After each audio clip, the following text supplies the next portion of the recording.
নবীজি আমার বললেন, চাচা আপনার দরবারে এসেছি, আমার আব্বা নাই, আমি একজন এতিম মানুষ, আমার মা নাই। জন্মের আগেই আব্বাকে হারিয়েছি, জন্মের 6 বছর পরে মাকে হারিয়েছি। আপনাদের সমাজে, আপনাদের এলাকায়, আপনাদের পরিবারে আমি বড় হয়েছি। চাচা আপনার দরবারে এসেছি কালেমা পড়ে আপনাকে জান্নাতি বানানোর জন্য। সুতরাং ওগো আমার চাচা, আপনি আমার হাতে হাত রেখে আপনি কালেমা পড়ে মুসলমান হয়ে যান। আবু জেহেল বলে, না ভাতিজা, আমি মুসলমান হতে পারবো না, তবে মুসলমান হতে পারি। আবু জেহেলের মাথার মধ্যে একটা শয়তানি বুদ্ধি এসেছে। জোরে বলেন, কি বুদ্ধি? শয়তানি বুদ্ধি।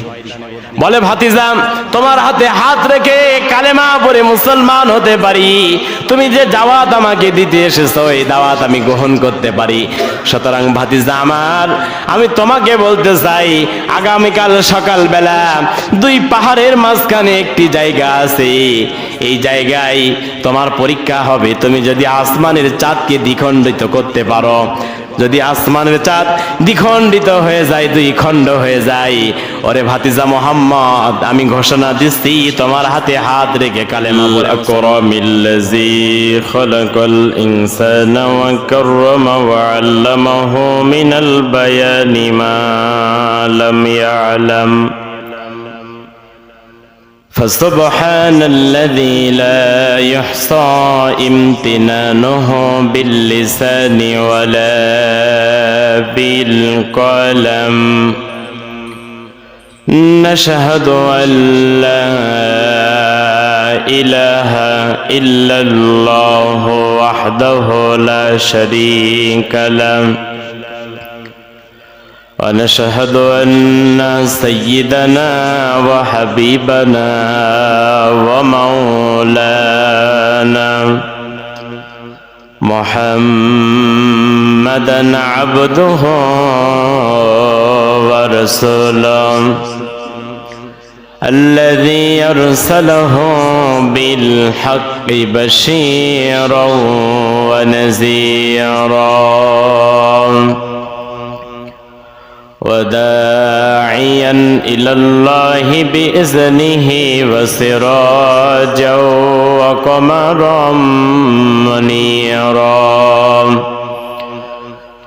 فقد قال الله تعالى في كلامه المجيد والفرقانه الحميد أعوذ بالله من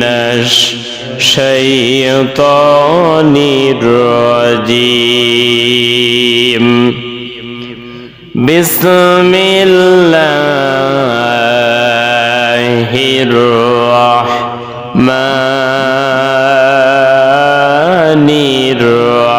الرحيم وما محمد إلا رسول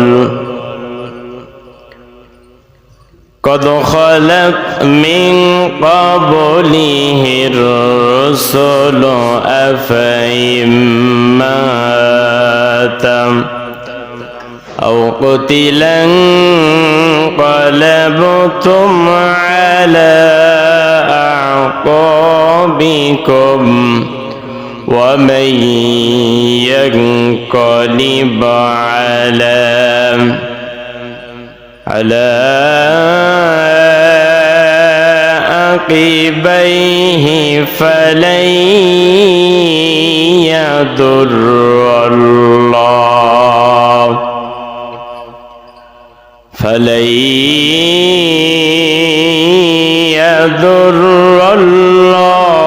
الله شيئا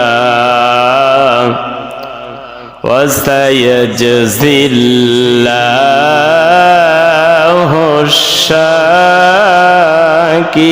الشاكرين صدقت يا رب العالمين وقال تعالى في شان حبيبه إن الله وملائكته يصلون على النبي يا أيها الذين آمنوا صلوا عليه وسلموا تسليما اللهم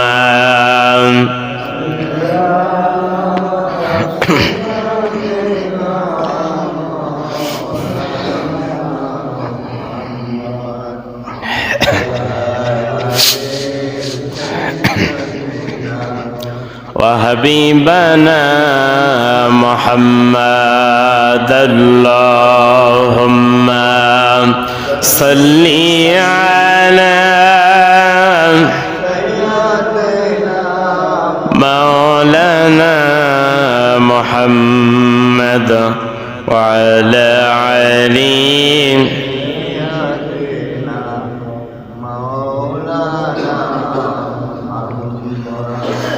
এই দুনিয়ায় কার তুমি আপন হাই রে বানাইলা কোন কারণে নাদান তুমি আল্লাহর কোরআন ভুলিলা আল্লাহুম্মা সাইয়্যিদিনা মাওলানা মুহাম্মদ وعلى علي سيدنا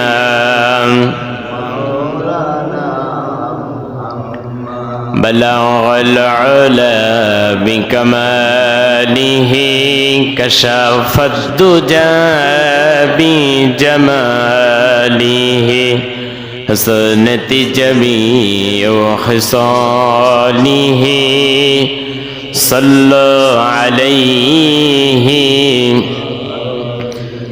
একটু আল্লাহকে ডাকি লা ইলাহা ইল্লাল্লাহ লা ইলাহা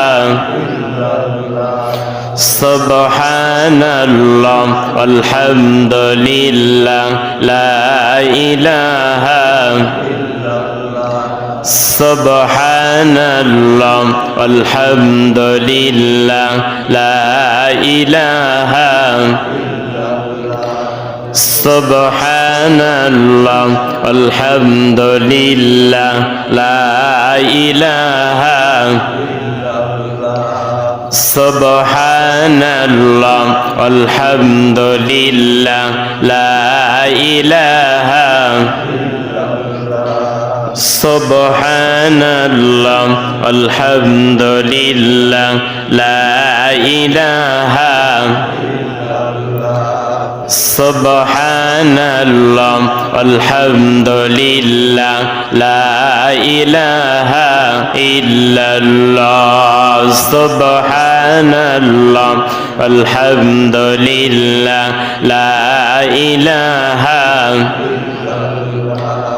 সুবহানাল্লাহ আলহামদুলিল্লাহ লা ইলাহা লা ইলাহা ইল্লাল্লাহ মুহাম্মাদুর রাসূলুল্লাহ সাল্লাল্লাহু আলাইহি ওয়াসাল্লাম। আলহামদুলিল্লাহ, আল্লাহ পাকের দরবারে লাখো কোটি শুকরিয়া, যিনি আমাদেরকে পবিত্র জুমার দিনে শত ব্যস্ততার মধ্য থেকে উপেক্ষা করে পৃথিবীর শ্রেষ্ঠতম স্থান আল্লাহর ঘর মসজিদে আমাকে আপনাকে সুস্থ রেখে ভালো রেখে প্রচণ্ড ঠান্ডার মধ্যে গোসল করে ওযু করে পবিত্র অবস্থায় যে আল্লাহ পাক সুবহানাহু ওয়া তাআলা পৃথিবীর শ্রেষ্ঠতম নিয়ামত সুস্থতা দান করে আমাদেরকে জুমার নামাজে একত্রিত করেছে, সেই মহান মনিবের দরবারে সিজদানত অবস্থায় পান খুলে জবানকে ছেড়ে দিয়ে ভালোবাসার স্বরে মহাব্বতের স্বরে আল্লাহ পাকের শুকর গুজার করছি। আমরা সবাই পড়ছি আলহামদুলিল্লাহ। দরুদ এবং সালাম বিশ্ব মানবতার মুক্তির দূত সরকারে দো আলম আশরাফুল আম্বিয়া, নবীদের নবী, রসুলদের রসুল, সমস্ত নবী এবং রসুলদের শিরোমণি, বিশ্ব নবী, বিশ্ব নেতা, মদিনার প্রেসিডেন্ট, শাফাতের কান্ডারি নবী মুহাম্মদ রাসূলুল্লাহ সাল্লাল্লাহু আলাইহি ওয়াসাল্লামের উপরে। সম্মানিত উপস্থিতি, পবিত্র জুমার দিনে আমরা একত্রিত হয়েছি। পবিত্র মাস রজব মাসে আমরা একত্রিত হয়েছি। রজব মাস আল্লাহ পাকের কাছে একটি শ্রেষ্ঠতম মাস। রজব মাস যখন আসতেন আল্লাহ নবীজি দোয়া করতেন, আল্লাহুম্মা বারিক লানা ফি রজব ওয়া শাবান ওয়া বাল্লিগনা ইলা রমাদান। আল্লাহর হাবিব বলতেন, আল্লাহ আপনি আমাকে রজব এবং শাবান মাসে বরকত দান করুন এবং রমজান মাস পর্যন্ত আমার হায়াতকে বাড়ায়া দেন। জোরে বলি আল্লাহুম্মা আমিন। আমরা রজব এবং শাবান মাসে বরকত চাই, রহমত চাই। কার দরবার থেকে? জোরে বলেন, আল্লাহর দরবার থেকে। আমরা এই রজব এবং শাবান মাসে রমজানের প্রস্তুতি গ্রহণ করব। বেশি বেশি নফল ইবাদত, নামাজ, রোজা, তাসবিহ, তাহলিল, কোরআন তেলাওয়াত, যেন আমাকে আপনাকে রমজানের কোন রোজা পালন করতে গিয়ে, রমজানের কোন ইবাদত করতে গিয়ে রমজানের মধ্যে যেন কোনো কষ্ট না হয়। এজন্য ফাইনাল পরীক্ষার আগে কিন্তু টেস্ট পরীক্ষা হয়, ঠিক না বলেন? ফাইনাল পরীক্ষার আগে টেস্ট পরীক্ষা হয় না? টেস্ট করে স্কুলের শিক্ষকেরা যে ছেলে পেলে কি পড়েছে, একটা বছর পড়ালাম, কি পড়েছে এটা একটু দেখতে চাই। সুতরাং আমরাও আল্লাহ পাকের দরবারে টেস্ট পরীক্ষা দিই, পবিত্র অবস্থায় রমজানুল মুবারকে প্রবেশ করতে চাই। আল্লাহ পাক রব্বুল আলামিন তিনি আমাদেরকে তৌফিক দান করুন। সকলে বলছি আল্লাহুম্মা আমিন। রজব মাস এটা ফসল বপনের মাস। জমিতে ফসল লাগাবেন, আমাকে আপনাকে তৈরি করতে হবে। কৃষকেরা জমিতে ধান লাগায়, তারপরে পরিচর্যা করে, কখন পানি লাগবে, কখন সার লাগবে, কিভাবে পরিচর্যা করা যায়, আগাছা গোলা কাটা যায়, ঠিক কিনা বলেন? তারপরে রোদ, বৃষ্টি, ঝড়, তুফান কৃষক সহ্য করে যখন তার ঘরে ফসলটা আসে, কৃষক রোদে ভেজা, রোদের মধ্যে পড়া, বৃষ্টিতে ভেজা, ঝড় তুফান, টাকা পয়সা যত কষ্ট হয়েছে সমস্ত কষ্টগুলা ভুলে যায় ফসলের কারণে, ঠিক কিনা বলেন? ঠিক মুমিন বান্দা বান্দি রজব এবং শাবান মাসে তারা তাদের নিজেদের জীবনকে পরিচর্যা করবে, পরিমার্জনা করবে, বারবার তওবা করবে। কার দরবারে? আল্লাহর দরবারে তওবা করবে। গুনাহের জন্য আল্লাহর কাছে বলবে, আল্লাহ আমাকে আপনি গুনাহগার হিসাবে, অন্যায়কারী হিসাবে রমজানে প্রবেশ করাবেন না। আপনি আমাকে পুত পবিত্র অবস্থায় রমজানের মধ্যে প্রবেশ করাবেন। রমজানে যেন আমি প্রবেশ করে পবিত্র অবস্থায় আপনার হুকুম আহকামগুলা পালন করে গোটা বছর যেন পরিচালনা করতে পারি। আল্লাহর কাছে এই সাহায্য আমরা কামনা করি। আল্লাহ পাক তৌফিক দান করুন। সকলে বলছি আল্লাহুম্মা আমিন। রজব মাসে আমরা রোজা রাখবো। প্রত্যেক মাসেরই 12, 13, 14 তিনটা রোজা আছে, নফল রোজা আছে না? প্রত্যেক মাসেই রোজা আছে। আপনারা এই রোজাগুলা রাখবেন, চেষ্টা করবেন। রাসূলুল্লাহ সোমবার এবং বৃহস্পতিবার রোজা রাখতেন, সপ্তাহে 2 দিন। এই পৃথিবীতে সব থেকে যিনি বেশি রোজা রেখেছেন তার নাম হচ্ছে হযরতে নূহ আলাইহিস সালাম। নাম কি? যাকে দ্বিতীয় আদম বলা হয়। নূহ শব্দের অর্থ কন্দনকারী, যিনি আল্লাহর দরবারে অধিক কান্না করতেন। নূহ নবী আল্লাহর কাছে খুব কান্না করতেন। হযরতে নূহ আলাইহিস সালাম তিনি একদিন রোজা রাখতেন, একদিন রোজা ভাঙতেন। গোটা বছর তিনি এভাবে পালন করতেন। তো আমাদেরও চেষ্টা করা, রোজা রাখলে শরীরটা সুস্থ থাকবে, ঠিক কিনা বলেন? ডাক্তারেরা অনেক কথা বলে, অনেক উপকার শরীরের। যাই হোক, আমরা ওদিকে যাব না। আমরা যেতে চাই। আমি যেখান থেকে আলোচনা রেখেছি পরপর আমি আলোচনা করছি, আপনাদের কাছে ধারাবাহিকভাবে সেদিকে আমরা ঢুকবো ইনশাআল্লাহ। আমি আপনাদেরকে বলতেছিলাম কদ জাআকুম মিনাল্লাহি নূরু ওয়া কিতাবুম মুবিন। আল্লাহ পাকের পক্ষ থেকে আমাদেরকে দয়া করে দুইটা জিনিস দিয়েছেন, একটা হচ্ছে নূর আর একটা হচ্ছে কিতাব। জোরে বলেন কি? আর একটা হচ্ছে কিতাব। একটি হচ্ছে নূর আর একটা হচ্ছে কিতাব। নূর এবং কিতাব দিয়ে আল্লাহ পাক এই পৃথিবীতে মানুষদেরকে অন্ধকারের পথ থেকে আলোর দিকে নিয়ে আসার জন্য আল্লাহ পাক নূর আর কিতাব দিয়েছেন। জোরে বলি সুবহানাল্লাহ। নূর হচ্ছে বিশ্বনবী। জোরে বলেন কে? বিশ্বনবী।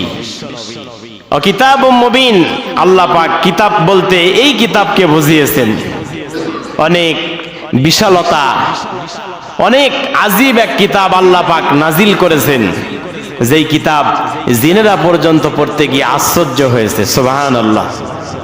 যে অনেক কিতাব পড়লাম, কোন কিতাবের মধ্যে তো এমন কথা নাই আল্লাহ পাক এই কিতাবের মধ্যে এত মাধুর্য দিয়ে, এত ভালোবাসা দিয়ে, মহব্বত দিয়ে তৈরি করেছেন, যেই কিতাবের তুলনা হয় না। ঠিক কিনা বলেন? আমি পরপর বলতেছিলাম কিতাব সম্পর্কে, আমি যদি আরো বলতে চাই আরো বলতে পারবো। প্রত্যেক জমাতে আমি আপনাদেরকে কিতাব সম্পর্কে বলতেছিলাম, আজকে আমরা নবী সম্পর্কে শুনবো ইনশাআল্লাহ। বিশ্বনবীজিকে আল্লাহ পাক এই পৃথিবীতে পাঠিয়েছেন, তাকে নবী হিসেবে, রাসূল হিসাবে, বার্তা বাহক হিসাবে মানুষদের কাছে দাওয়াত পৌঁছে দেওয়ার জন্য। যেই যুগটা ছিল আইয়ামে জাহিলিয়াতের যুগ, মানুষে মারামারি, ছিনতাই, রাহাজানি, দুর্নীতি, হত্যা, ধর্ষণ, পুরুষে পুরুষে জেনা, কন্যা সন্তান হলে পরে জীবিত হত্যা করে তাদেরকে মাটির মধ্যে পুঁতে রাখত। নাউযুবিল্লাহ। এমন একটা যুগে মানুষেরা অসভ্য যুগে পরিণত হয়েছিল, যেই যুগের মধ্যে সভ্যতা বলতে কোনো কিছু ছিল না, যেই যুগে মানুষেরা আল্লাহকে চিনত না, রসুলকে চিনত না, জান্নাত জাহান্নামকে বুঝতো না।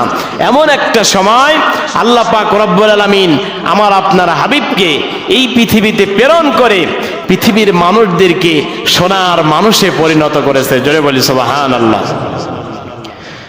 বিশ্বনবী মুহাম্মদ রাসূলুল্লাহ, আল্লাহ পাক বলেছে ওয়াল্লাযী আরসালা রাসূলাহু বিল হুদা ওয়া দীনিল হাক্কি লিইয়ুযহিরাহু আলাদ দীনি কুল্লিহি। আল্লাহ পাক রব্বুল আলামিন বলেন, এই পৃথিবীতে আমার নবীকে সত্য সহকারে দিন দিয়া পৃথিবীতে প্রেরণ করেছি।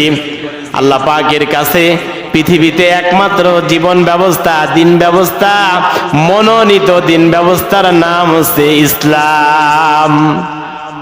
4500-এর উপরে ধর্ম আছে এই পৃথিবীতে, কোন ধর্ম আল্লাহর কাছে পছন্দ নয়, একমাত্র ইসলাম ধর্ম আল্লাহর কাছে প্রিয়। ইন্নাদ দীনা ইনদাল্লাহিল ইসলাম। আল্লাহ পাক বলেন, আমি আল্লাহর কাছে নিশ্চয় মনোনীত জীবন ব্যবস্থা, দিন ব্যবস্থার নাম হচ্ছে ইসলাম। জোরে বলি সুবহানাল্লাহ। আল্লাহ পাক এই দিন ব্যবস্থার মধ্যে, ইসলামের মধ্যে আমাকে আপনাকে দাখিল করেছেন, প্রবেশ করিয়েছেন, মুসলমান বাড়িয়েছেন। আমরা খুশি না বেজার? নিঃসন্দেহে খুশি। এমন একটা নবী পেলাম, এমন একটা কিতাব পেলাম, এমন একটা আল্লাহ পেলাম, যে আল্লাহ পাওয়ার কারণে, নবী পাওয়ার কারণে, কিতাব পাওয়ার কারণে এই পৃথিবীতে আমার আপনার জীবন, আমার আপনার ভাগ্য আল্লাহ পাক কিভাবে পরিবর্তন করেছেন, মর্যাদা এবং সম্মানে কোথায় পৌঁছে দিয়েছেন। সুবহানাল্লাহ। আল্লাহ পাক কোথায় না পৌঁছে দিয়েছেন। রাসূলুল্লাহ দাওয়াত দিতেন, এই পৃথিবীতে আমার আপনার নবীর মর্যাদা কম না বেশি? অবশ্যই বেশি। সব নবী এবং রাসূলদের থেকে বিশ্বনবীর মর্যাদা, বিশ্বনবীর সম্মান, বিশ্বনবীজির দাম আল্লাহর কাছে প্রিয়। ঠিক কিনা বলেন? আমি কোন এক জমায় বলেছিলাম, তামাম পৃথিবীতে যত মানুষ আছে, যত নেতা নেত্রী আছে, এই মসজিদের এক কন্যারে হাজির করেন আর বিশ্বনবীজির জুতা মসজিদের আর এক কন্যারে হাজির করেন, আল্লাহর কাছে বিশ্বনবীজির জুতার দাম বেশি। ঠিক কিনা বলেন? সুবহানাল্লাহ বলবেন না? দেখেন, আমার আল্লাহ আমার নবীকে কত ভালোবাসে।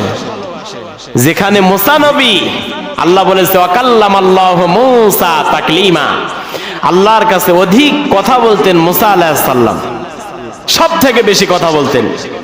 কিন্তু আল্লাহ পাক রব্বুল আলামিন মুসা আলাইহিস সালাম বললেন, আল্লাহ রব্বি আরিনি, আমি তোমাকে দেখতে চাই। তুর পাহাড়ে গেলেন, আল্লাহ বললেন লাং তারানি, মুসা কখনো সম্ভব নয়, আমি আল্লাহকে দেখা যায় না। এই জন্মচক্ষুকে আল্লাহকে দেখা যায়? জোরে বলেন। জন্মে চক্ষু আল্লাহকে দেখা যায় না, এই চামড়ার চোখ দিয়ে আল্লাহকে দেখা যাবে না। আল্লাহ পাক মুসা আলাইহিস সালামকে ঘুরিয়ে দিলেন, অথচ আমার নবীর সম্মান আল্লাহ পাক কত পরিমাণে বাড়ালেন। হযরত জিবরাইল নবীজিকে যখন মেরাজে নিয়ে গেলেন, সিদরাতুল মুনতাহায় গিয়ে জিবরাইল বলে, ইয়া রাসূলুল্লাহ, ইয়া হাবিবাল্লাহ, আমার বর্ডার শেষ, এখান থেকে আমি আর ক্রস করতে পারবো না। যদি আমি ক্রস করি বর্ডার, আমার 600 নূরের পাকা পুরে ছারখার হয়ে যাবে। আল্লাহু আকবার। সুতরাং এখান থেকে আপনাকে একাই যেতে হবে আল্লাহর দিদারের জন্য, সাক্ষাতের জন্য। হযরত জিবরাইল কথা বললেন, নবীজি আমার ভাবলেন আল্লাহ পাক মুসা আলাইহিস সালামকে ধমক দিয়ে জুতা খুলতে বললেন সামান্য উপত্যকায় উঠতে গিয়ে, পাহাড়ে উঠতে গিয়ে, আর আমি তো জুতা পাই দিয়ে উঠতেছি। অমনেই নবীজি আমার পায়ের থেকে জুতাটা খুলতে লাগতেছিলেন। জুতাটা যখন খুলতেছিলেন, আল্লাহ পাক রব্বুল আলামিন আমার নবীজিকে বললেন, ইয়া রাসূলুল্লাহ, ইয়া হাবিবাল্লাহ, আপনি জুতা খুলবেন না, আপনার জুতা খোলার কোনো প্রয়োজন নাই। আপনি জুতা খুলে আমি আল্লাহর সাক্ষাতের জন্য আমার বাড়িতে এসেছেন। আপনার জুতার ধোলাই আমি আল্লাহর আরশে আজিম ধন্য হয়ে গেছে। নবীজির জুতা ধোলার কত মূল্য, সুবহানাল্লাহ বলবেন না? সাহাবীরা বিশ্ব নবীজির যেই রাস্তা দিয়ে হাঁটতেন, সেই রাস্তা দিয়ে নবীজির পা যেখানে পড়তো, সাহাবীরা সেখান থেকে ধুলাবালিগুলা তুলতো, এক জায়গা করে প্যাকেট করে রেখে দিত। এই ধুলাবালিগুলা সাহাবীরা তারা সুরমা বানায়া নিজেরা ব্যবহার করতো। জোরে বলে সুবহানাল্লাহ। রোহানার ঘটনা আপনারা শুনেছেন, মহিলা সাহাবী হযরত রোহানা। এই পৃথিবীতে বাপও ইহুদি, মাও ইহুদি, বেধর্মী, ইসলাম ধর্ম বলতে কিছুই বোঝে না, কিছুই বোঝে না।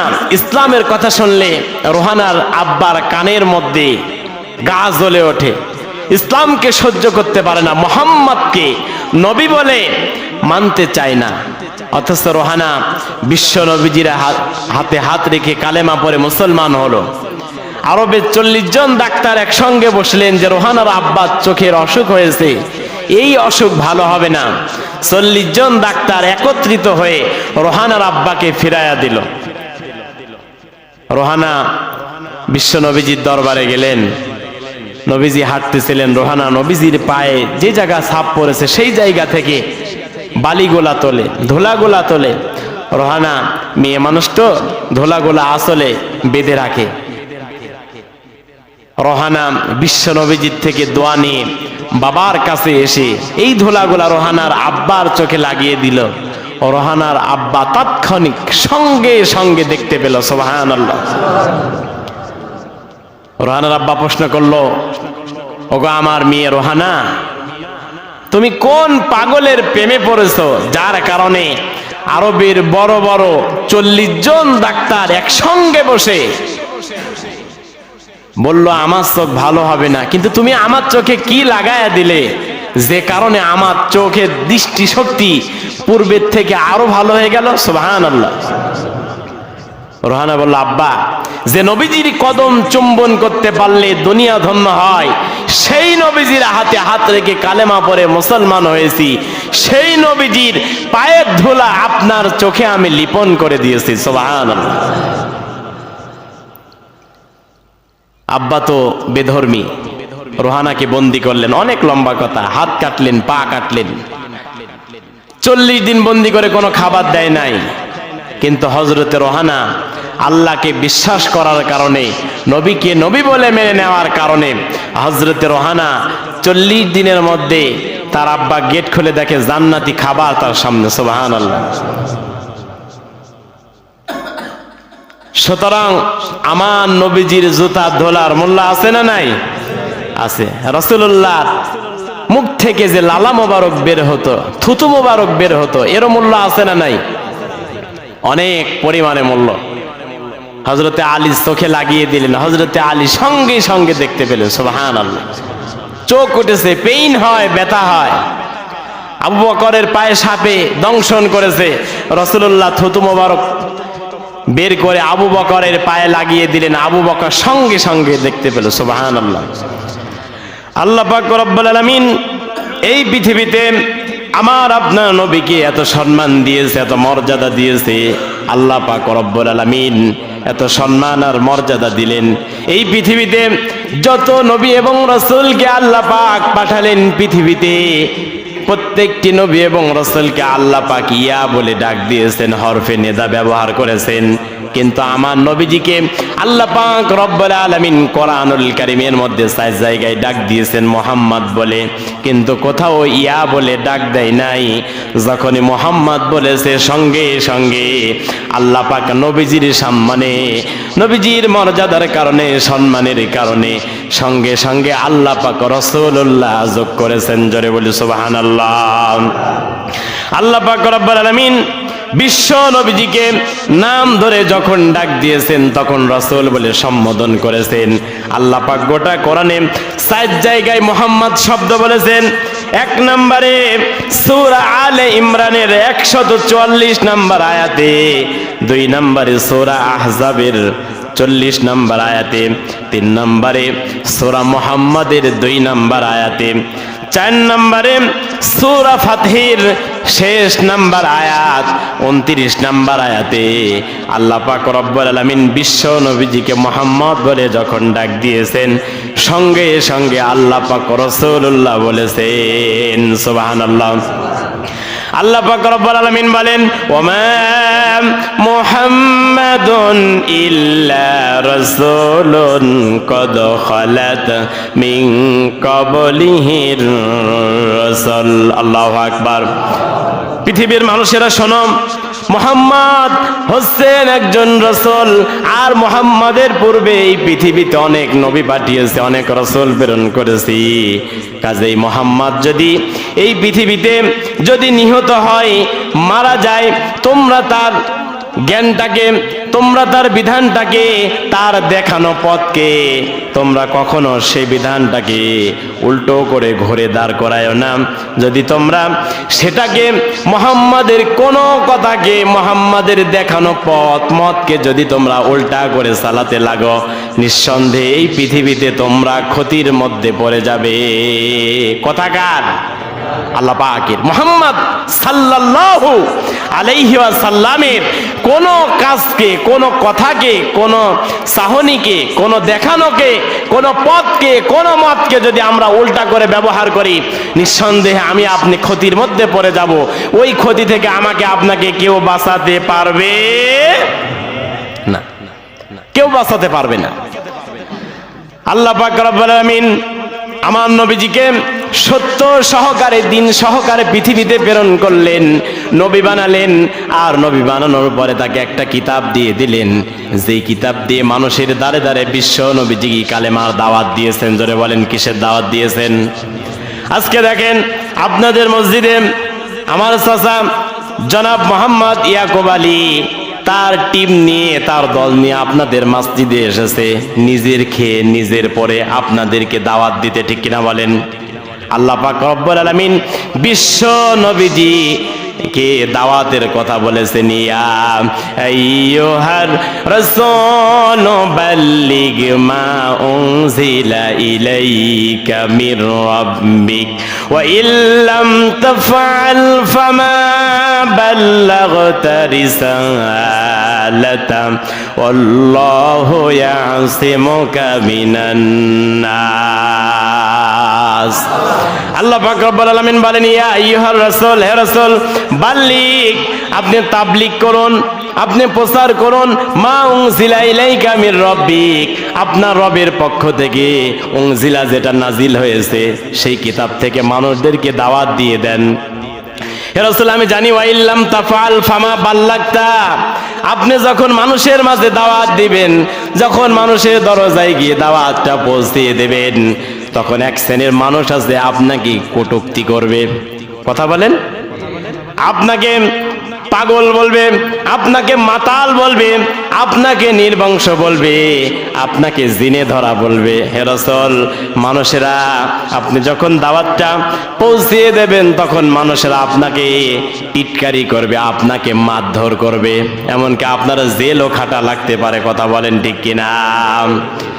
নবীজিকে আল্লাহ নবীজি যখন দাওয়াত দিয়েছেন তখন তারা নবীজিকে পাগল বলেছে, মাতাল বলেছে, জিনে ধরা বলেছে, নির্বংশ বলেছে, লেজ কাটা বলেছে। বলেন তো দেখি, দাওয়াত দিতে গিয়ে আমার নবীজি কি এক মুহূর্তের জন্য পিছপা হয়েছে?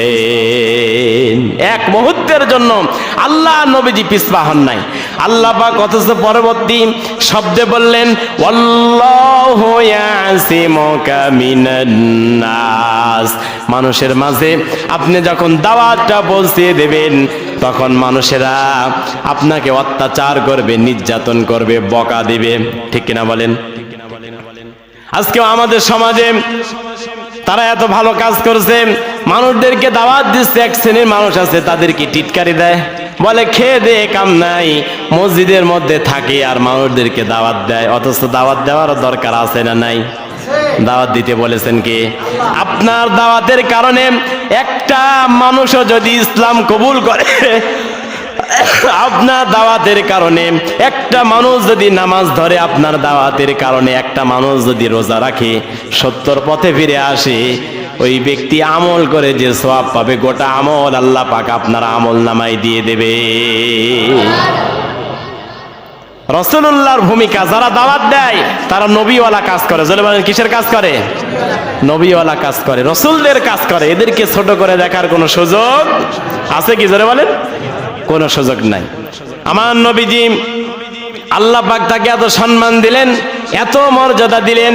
নবীজি আমার দাওয়াত নিয়ে গেলেন সর্বপ্রথম নিজের চাচা আবু জেহেলের কাছে। জোরে বলেন, কার কাছে?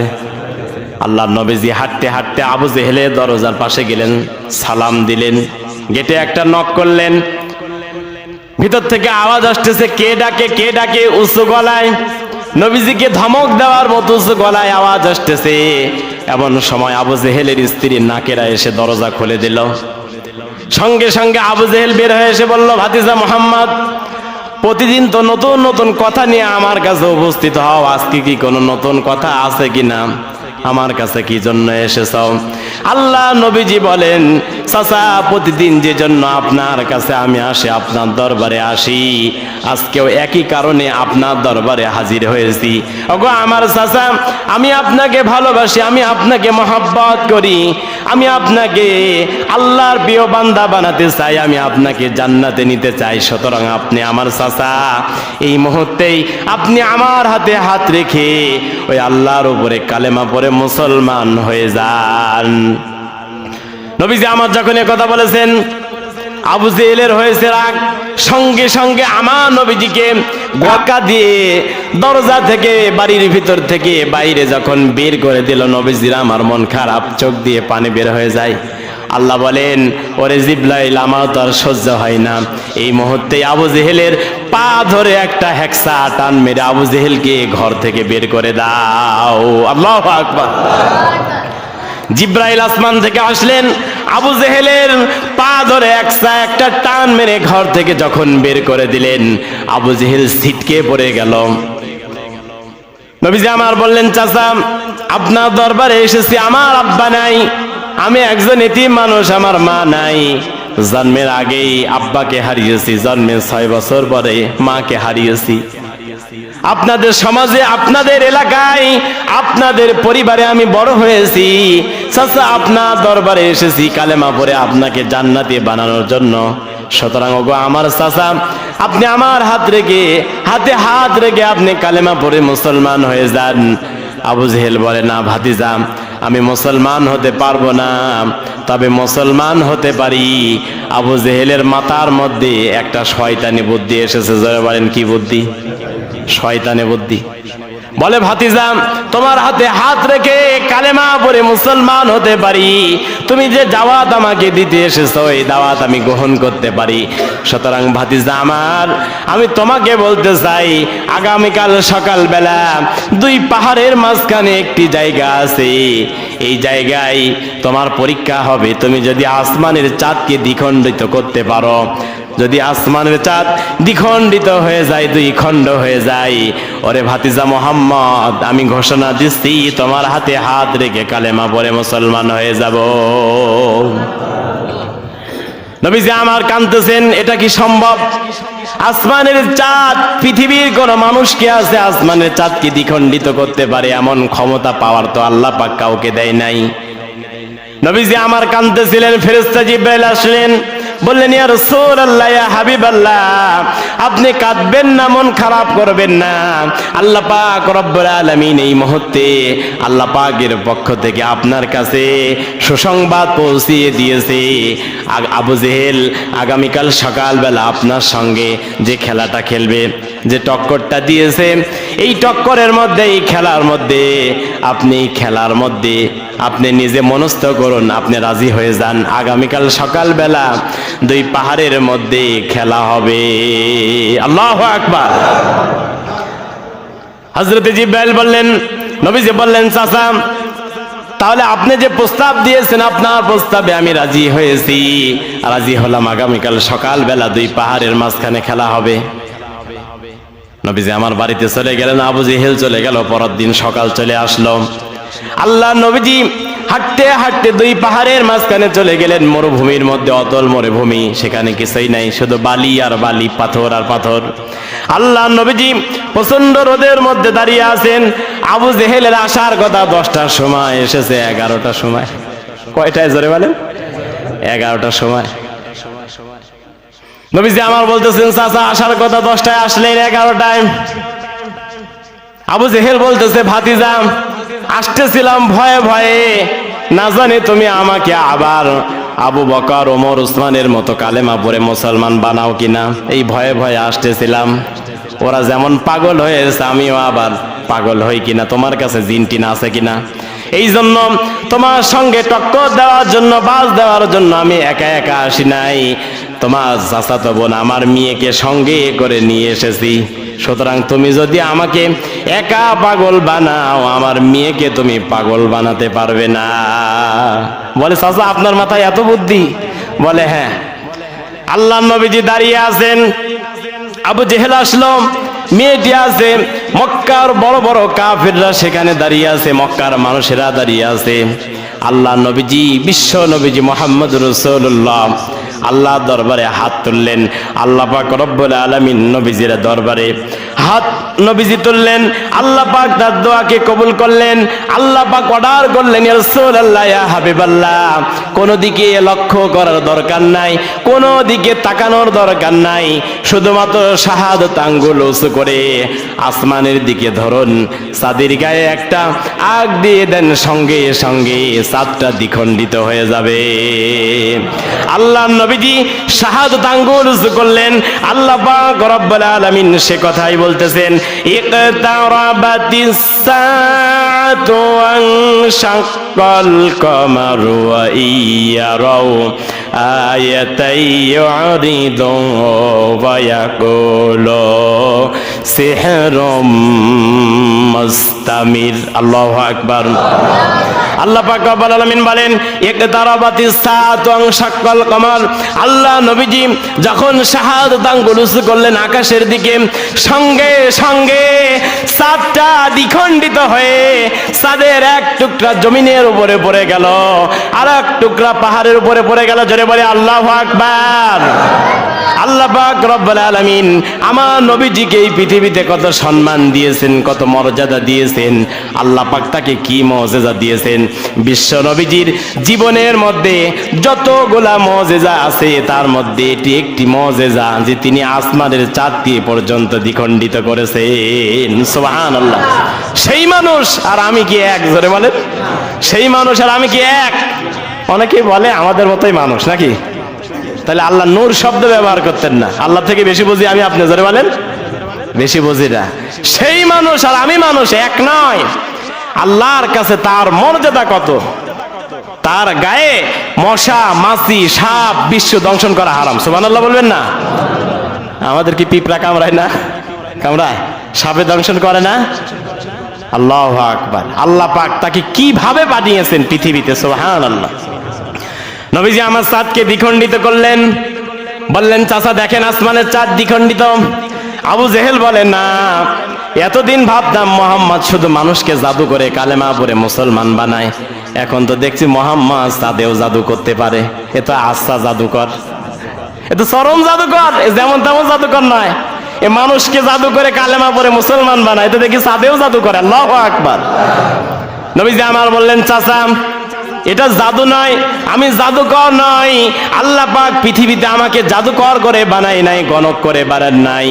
এই পৃথিবীতে আল্লাহ পাক আমাকে নবী বানিয়েছেন। জোরে বলে সুবহানাল্লাহ। আবু জেহেল বলে ভাতিজা না, আমি ইসলামকে কবুল করব না, কালেমা পড়ব না।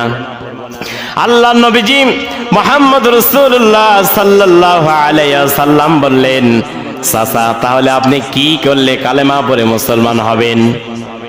আল্লাহ নবীজি কত বড় মুজিজা দেখালেন। পৃথিবীতে যত নবী এবং রাসূল এসেছেন, কোন নবী রাসূল কি বলেন তো দেখি চাঁদে হাত দিতে পেরেছে? বলেন পৃথিবীর কোন মানুষ পেরেছে? কোন ফেরেশতা পেরেছে?